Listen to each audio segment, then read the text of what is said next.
Indonesia dengan NIM 2520201093 dan rekan-rekan saya Meisha Regina dengan NIM 252020 100 dan 113. Saya Maida Lestari dengan NIM 2520201010. Assalamualaikum warahmatullahi wabarakatuh.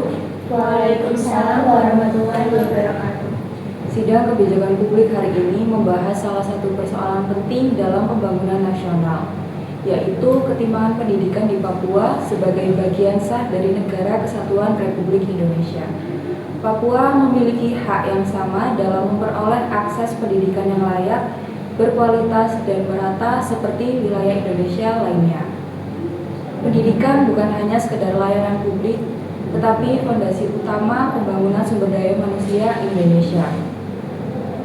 Oleh karena itu, ketika Papua masih menghadapi keterbatasan akses sekolah, kekurangan tenaga pendidik, dan minimnya fasilitas pendidikan, maka hal tersebut bukan hanya menjadi masalah daerah, melainkan juga masalah nasional yang harus diawasi secara serius oleh pemerintah Indonesia. Papua merupakan bagian strategis Indonesia. Jika pembangunan pendidikan di Papua tertinggal, maka cita-cita pemerataan pembangunan nasional dan keadilan sosial belum sepenuhnya tercapai. Untuk mendapatkan gambaran kondisi di lapangan secara lebih jelas, kami persilahkan kepada perwakilan pemerintah daerah Papua untuk menyampaikan pemaparan terkait kondisi pendidikan di wilayah Papua. Baik, terima kasih atas penyampaiannya dari Ibu Menteri. Kondisi Papua hingga saat ini menghadapi tantangan sangat besar. Pertama, banyaknya wilayah di Papua, khusus daerah pedalaman dan juga pegunungan, memiliki akses geografis yang sangat sulit.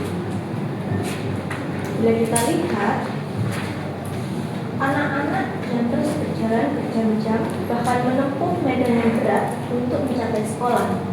Selain itu, fasilitas pendidikan juga masih kurang memadai.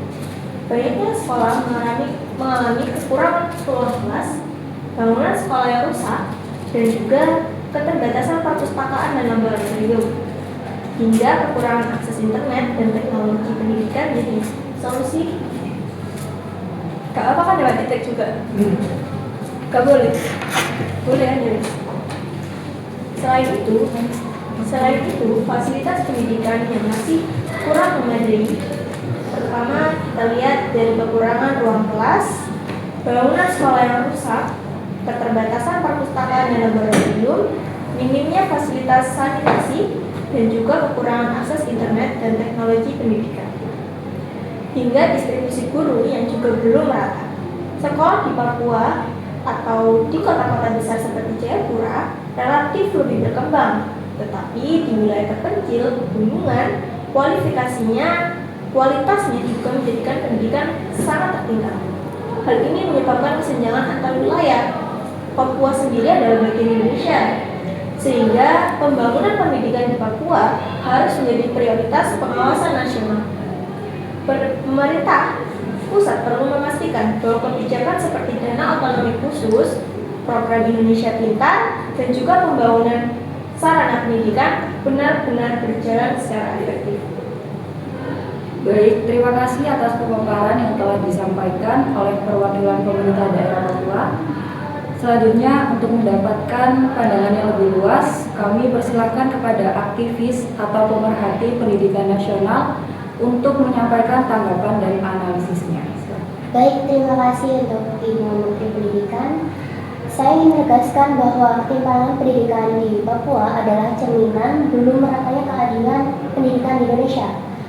Sebagai negara yang menunjukkan prinsip pemerataan pembangunan, Indonesia tidak boleh hanya berfokus pada wilayah maju. Papua juga harus dipandang sebagai bagian integral dari masa depan bangsa. Dan mengapa Papua penting dalam pengawasan pendidikan nasional? Yang pertama, Papua merupakan termasuk wilayah Indonesia yang harus memperoleh hak pendidikan yang setara. Jika pendidikan di Papua tertinggal, maka Indonesia sedang membiarkan sebagian generasi mudanya kehilangan kesempatan untuk berkembang.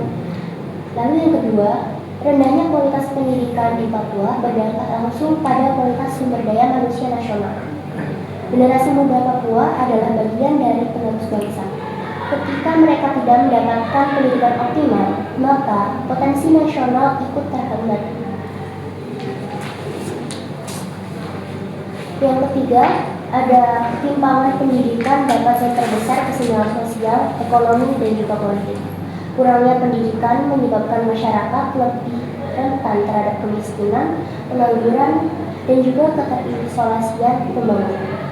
Dan yang terakhir, pengawasan pendidikan di Papua menjadi simbol kehadiran negara. Negara harus hadir bukan hanya melalui kebijakan tertulis, tetapi melalui implementasi nyata di lapangan. Karena itu, pengawasan pendidikan nasional harus mencakup yang pertama ada transparansi anggaran pendidikan di Papua. Lalu yang kedua, ada evaluasi distribusi tenaga pengajar.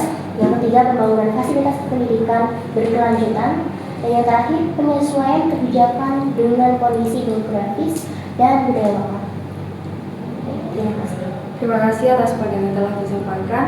Argumen tersebut sangat relevan. Pemerintah pusat memiliki tanggung jawab konstitusional untuk memastikan seluruh wilayah Indonesia, termasuk Papua, memperoleh pendidikan yang adil.